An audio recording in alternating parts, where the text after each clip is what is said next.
अस्सलाम वालेकुम viewers and welcome to कहानी पाकिस्तानी। मैं हूँ आपकी होस्ट आयशा गिलानी। सरप्राइज! बिenvenidos a Miami। मेरा मतलब है वेलकम टू मायामी। अच्छा, बात यह है कि मैंने आप सब के रिक्वेस्ट पढ़े और सुने। सब ने मुझे कहा कि आयशा प्लीज़ हमें अमेरिका के मुख्तलिफ शहर दिखाओ। तो मैंने सोचा कि क्यों ना आपको मेरा एक फेवरेट गेटअवे स्पॉट पे साथ लेकर चलूं और साथ साथ वहाँ के रहने वाले पाकिस्तानीज, मुसलमान और वहाँ के रंग और जायके भी दिखाऊं। तो you are now seeing me in my favorite city in the United States, Miami. By the way, मेरी एक बहुत ही स्पेशल कनेक्शन है इस जगह से। अगर आपको याद है कहानी पाकिस्तानी के एपिसोड 1 में मैंने आपकी मुलाकात मेरी अब्बू से करवाई थी और उन्होंने हमें बताया था कि वो जब पहले अमेरिका आए थे 1971 में, वो पहले मायामी आए थे और फिर fort Lauderdale. So here I am. लेकिन मैंने सुना है कि तब से things have changed quite a bit. So let's go see for ourselves.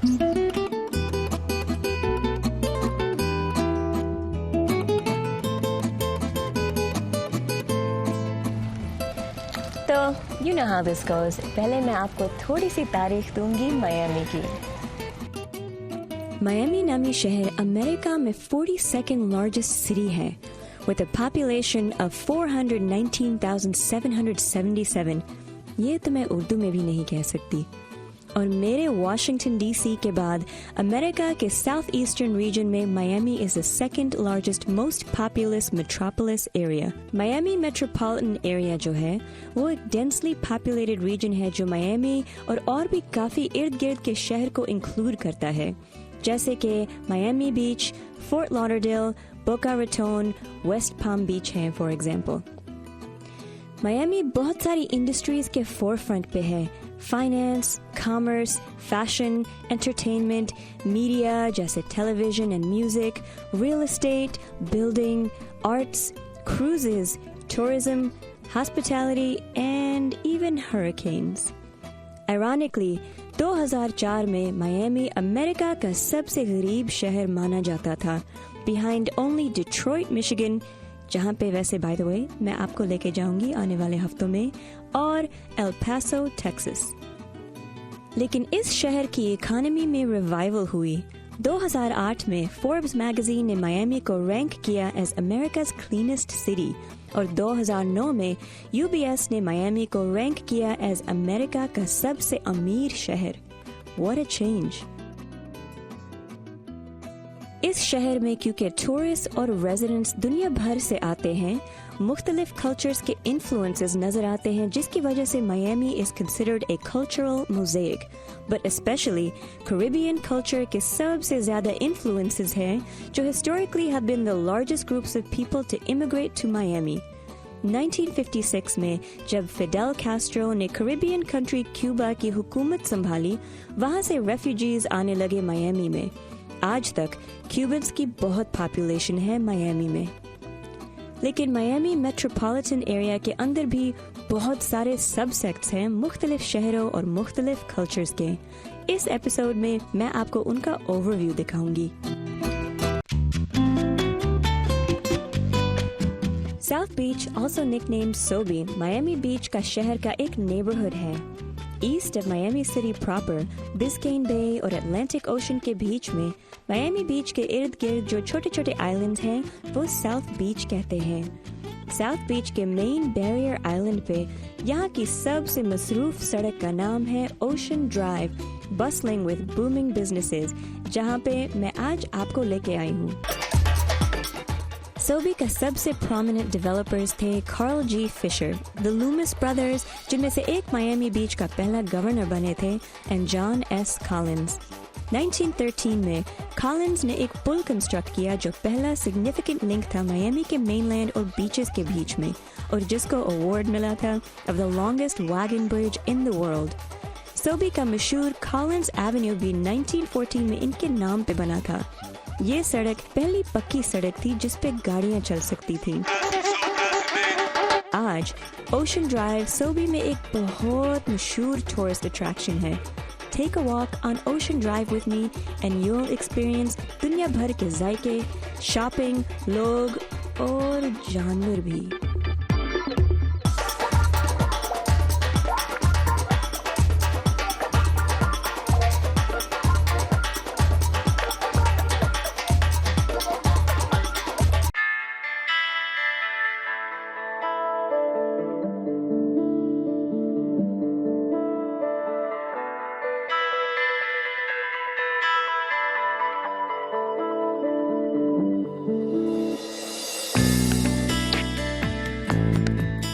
Remote को हाथ मत लगाइएगा, हम अभी वापस आते हैं एक छोटी सी ब्रेक के बाद।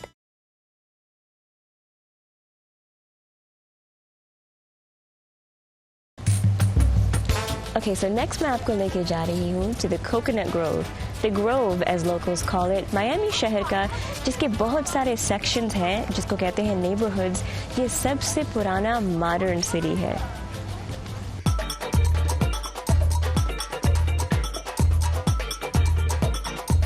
Coconut Grove was settled in 1825 और 1919 में it was incorporated और officially एक शहर बना। The Grove में बहुत सारे कौम आए और गए, लेकिन एक ग्रुप जिसका इन्फ्लुएंस यहाँ पे रहा है वो है बहेमियंस, यानी कैरिबियन आइलैंड बहामास के लोग। इनके इन्फ्लुएंसेस यहाँ के कल्चर पे बहुत महसूस होते हैं और इस जगह की खूबसूरती ये है कि like many areas of south Florida सिर्फ 100 साल पहले सारा जंगल था, तो आज भी मॉडर्नाइजेशन के बाद हर जगह वही नेचुरल लैंडस्केप्स और ग्रीनरी नजर आती है। आपने शायद कोकोनट ग्रोव का सुना हुआ है, but you don't quite remember. In the Hollywood movie Scarface, Manny नामी एक कैरेक्टर और popular American TV show Dexter में मेन कैरेक्टर डेक्स्टन मॉर्गन भी यहाँ रहते थे। One of Miami's many claims to fame यहाँ का आर्किटेक्चर है। 1950s और 60s में वर्ल्ड वॉर के बाद जब दुनिया में आर्किटेक्चर की इंडस्ट्री में इनोवेशंस आ रही थी, मायामी ने भी अपनी तरफ से एक रिस्पांस दिया, which added fun and glamour to otherwise boring designs.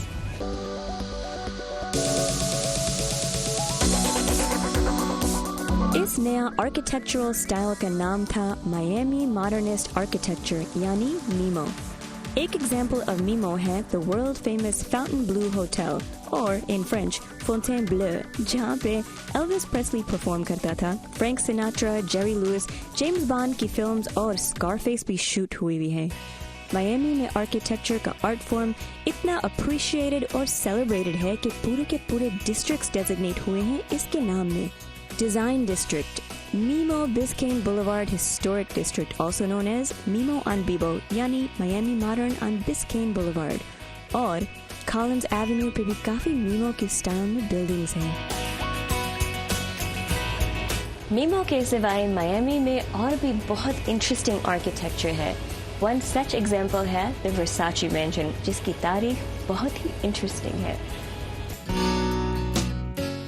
The Versace Mansion, Ocean Drive पे नाम मिला हुआ है after its previous owner, famous fashion designer Gianni Versace, who was tragically murdered by a serial killer on its front steps.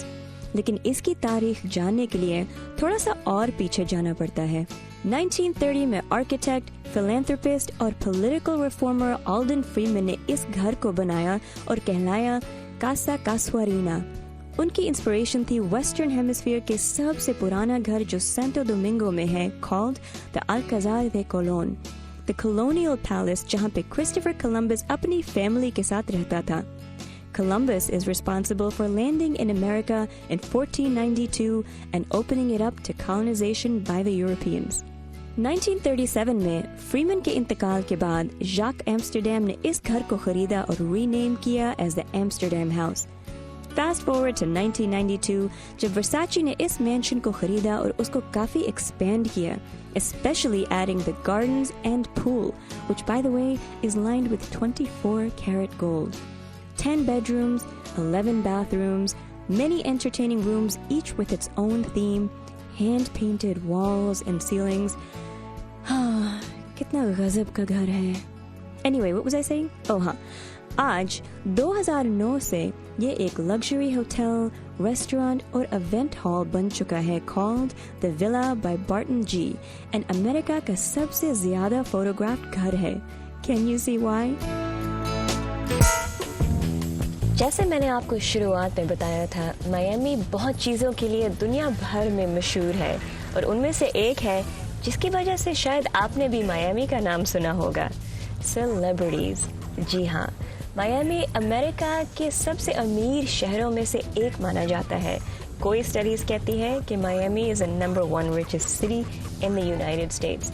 शायद celebrities को इसलिए Miami पसंद आता है क्योंकि इसका मौसम इतना खूबसूरत है, इसके landscapes, the ocean, the sea breeze. आइए मैं आपको दिखाती हूँ some of the homes of the rich on the famous Star Island, जहाँ पे एक स्पेशल डेवलपमेंट है called millionaires row which speaks for itself.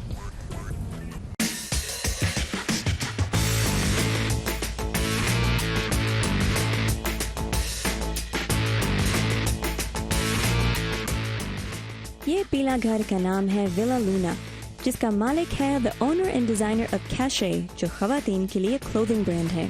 आप भी इसको खरीद सकते हैं अगर आपके पास $4 करोड़ हैं।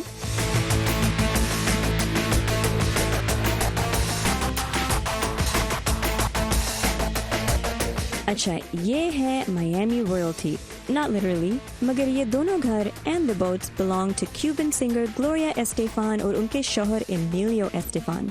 जो राइट साइड पे घर है वो उनका $4 मिलियन रिकॉर्डिंग स्टूडियो है। That's the money maker. यहाँ पे हर घर की कोई हिस्ट्री है। इस घर में ब्राजीलियन एक्ट्रेस, सिंगर और मॉडल शुशा रहती थी। अब कोई लकी सिविलियन रहता है। इन आइलैंड्स पे सिर्फ सेलिब्रिटीज नहीं, काफी बिजनेस एग्जीक्यूटिव्स भी रहते हैं। ये घर में Edward Parker from Parker Pen company, जो पेन्स बनाता है, रहते हैं। They did always say the pen is mightier than the sword. ये एक नया mention, price tag $35 million, size 11 bedrooms, 11 गुसल खाने। मेरा चांस 0। वाओ, मेरे बचपन से सबसे पसंदीदा हॉलीवुड एक्टर का पुराना घर, सिल्वेस्टर स्टैलोन यानी रॉकी बाल्बोआ एंड रैम्बो।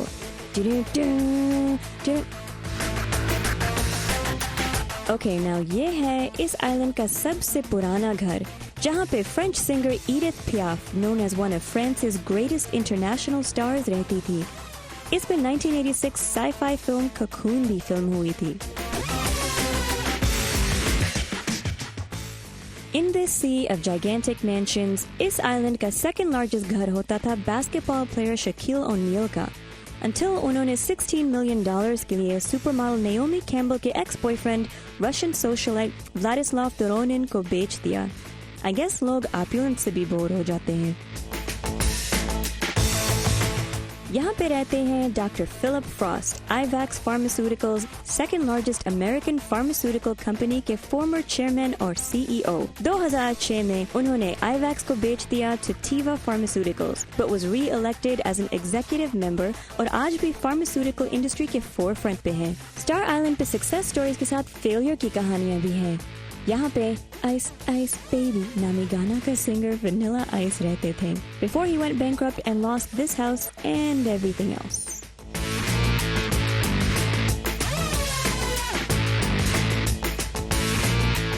यहाँ रहते हैं famous Spanish singer and song writer Julio Iglesias, international pop culture icon, singer and actor Enrique Iglesias के वालिद।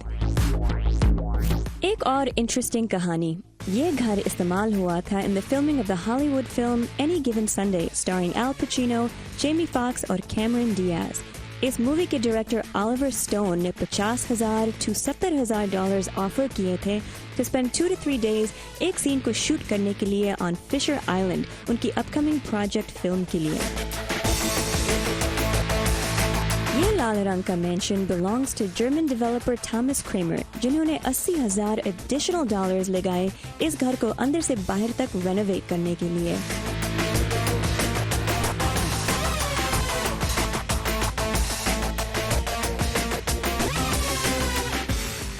जी नाजरीन, यहाँ रहते हैं American rapper, record producer and businessman Sean John Combs, also known as P. Diddy and Puff Daddy.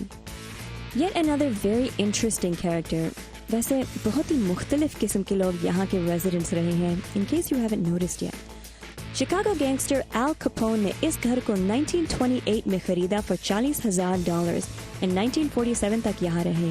उनमें से 7 साल उन्होंने अल्काट्राज में गुजारे, जो उस वक्त पे दुनिया में सबसे ज्यादा मैक्सिमम सिक्योरिटी प्रिजन माना जाता था। I wonder which one of his residences had more rooms.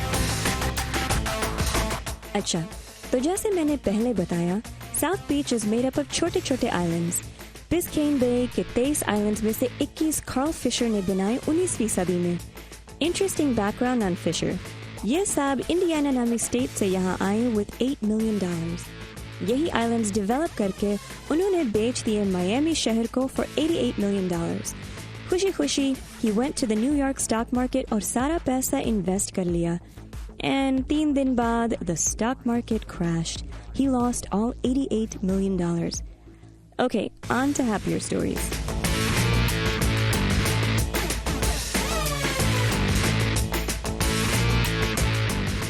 इन खूबसूरत और ऑपुलेंट घरों में काफी फिल्म्स और म्यूजिक वीडियोस शूट होती हैं। ये वाले मैंशन में अमेरिकन सिंगर अशर और कोलंबियन सिंगर शकीरा की म्यूजिक वीडियोस फिल्म हुई।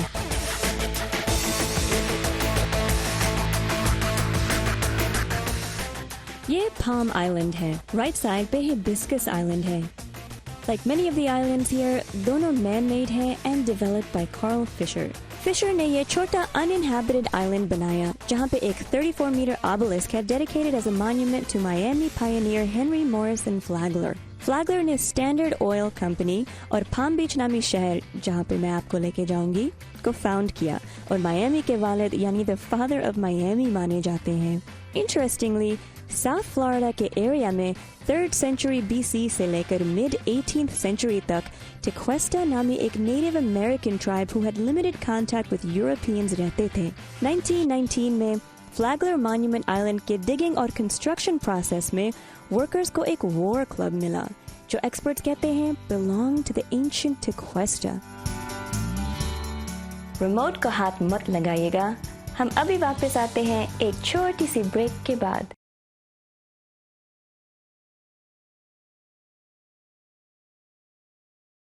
फ्लोरिडा में एक टूरिस्ट की हैसियत से इस शहर का लुत्फ लेना अलग सा ही है। इससे मुझे अपने जैसे एक और टूरिस्ट की कहानी याद आ गई, जिनकी जिंदगी नए नए मुल्क और शहर देखना और एक्सप्लोर करना है। जब मैं पढ़ा रहा था तो एक प्रपोजल मैंने लिखा पाकिस्तान टेलीविज़न को कि यार कुछ एडवेंचर ट्रैवल किस तरह का कोई शो स्टार्ट किया जाए। तो उन्होंने मुझे बुलाया, उन्होंने कहा जी एक ऑलरेडी प्रोग्राम है ट्रैवल गाइड ऑफ पाकिस्तान, तो उसका एंकर चला गया कहीं, तो आप आ जाएं, आपको ट्राई करते हैं। इस वक्त मैं मालूम जब से कोई 15 किलोमीटर के फासले पर हूँ। It's snow all over the place और आप स्की करें, आप इंजॉय करें। अभी मैं स्की करने जा रहा हूँ नीचे स्लोप से। I hope I don't fall, अगर मैं गिर गया तो हंसा नहीं आप लोगों ने। So for 2 years I was presenting Travel Guide of Pakistan, लेकिन because I wanted to learn the trade of filmmaking, तो मैंने अपनी प्रोड्यूसर को कहा कि कैमरे के आगे तो मैं हूँ, I want to learn how to make films, travel films and sort of work behind the camera. And they said ठीक है जी आप आएँ सीखें। So for 2 years it was sort of a hands-on training experience for me in the art of filmmaking. और जब travel guide of Pakistan तकरीबन 2 साल के बाद ख़त्म हो गया, तो I struck on my own and I actually made a company by the name of Ibex Films, और फिर यूँ मैंने अपनी एडवेंचर ट्रैवल फिल्में बनानी शुरू कर दी।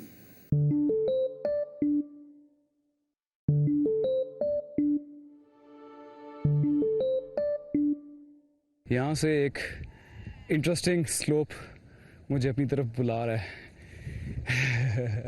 1 2 3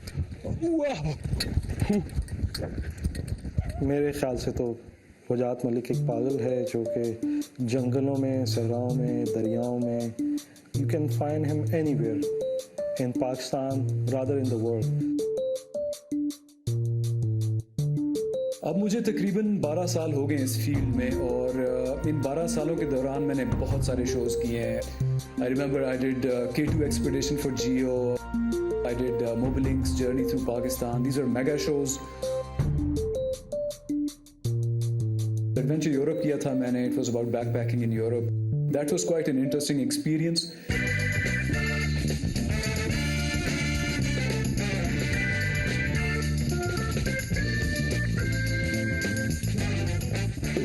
पे कल्चरल डिफरेंसेस बहुत ज़्यादा थी. I felt freer to shoot in Europe than in Pakistan, because यहाँ पे आप जैसे ही कैमरा खोलते हैं कोई सिक्योरिटी रीजंस बता रहा होता है, कोई कह रहा होता है जी हमें भी शूट करें, आवाम का जम गफीर जम हो जाता है. तो वो स्पॉन्टेनिटी जो है वो कई दफ़ा आप नहीं निकाल सकते अपनी ट्रैवल फिल्म्स में, जो कि वहाँ पे मुझे मिली और मैंने अच्छी तरीके से उनको शूट किया. तुर्की नामा एक ट्रैवल सीरीज़ है, वो मैं काट रहा हूँ PTV के लिए. पोस्ट प्रोडक्शन चल रहा है. 12 साल की हार्डकोर ट्रैवलिंग में काफ़ी इंटरेस्टिंग एक्सपीरियंसेस हुए, काफ़ी टाइट सिचुएशंस में मैं गया. 2000 से लेके 2004 तक मैंने थोड़ा TV जर्नलिज्म भी किया, जिसमें मैंने अफगान वॉर कवर की, उसके बाद मैंने इराक वॉर को भी कवर किया. That was an interesting experience. लेकिन आई रियलाइज कि जर्नलिज्म इज़ नॉट माई फोटे. तो फिर मैंने जर्नलिज्म छोड़ के तो पूरा जो है अपना फोकस डॉक्यूमेंट्री फिल्म मेकिंग पे किया. This is the opening through which everybody enters. हालांकि बड़ा दरवाज़ा भी है, लेकिन आपके एंटरटेनमेंट के लिए वो हमें नहीं छुआया. हम सुराख में से हम सब अंदर घुस रहे हैं. So let's go and check out the fort. Extempore बोलने की जो क्वालिटी वजाहत में है, ये बहुत कम लोगों में होती है, और ये उन्हीं लोगों में होती है जो बहुत लर्नड हों और जिनकी अपने सब्जेक्ट पे मालूमात और ग्रिप जो है वो बहुत मजबूत हो, और जितने पैशन से वो इंफॉर्मेशन अपने व्यूअर्स तक पहुंचाता है, ये बहुत कम लोगों का खासा है. Now this is real adventure. This is no drama, let me tell you that. So I think I've chosen a path for myself which is full of freedom and it's an open road.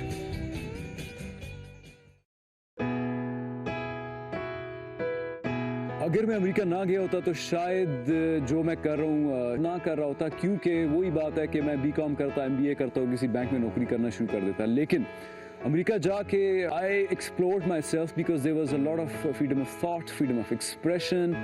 तो वहाँ से वापस आने के बाद उसी freedom of expression की वजह से और उसी बेसिस के ऊपर I became a film maker. And I feel जब आप अपने आप को एक्सप्लोर कर लें, अपने आप को एक्सपैंड कर लें, you can become who you want to be, you know, who you choose to be.